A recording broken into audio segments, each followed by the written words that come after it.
Hotels. Full service hotels are usually located in central business districts, that's the CBD that we talked about earlier, or tourist areas, and include the big name flags like Four Seasons, Marriott, Ritz, Carlton. Limited service hotels. Hotels in the limited service category are usually boutique properties.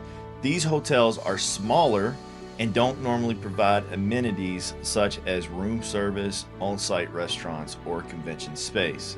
Extended stay hotels. These hotels have larger rooms, smaller kitchens, and are designed for people staying a week or more.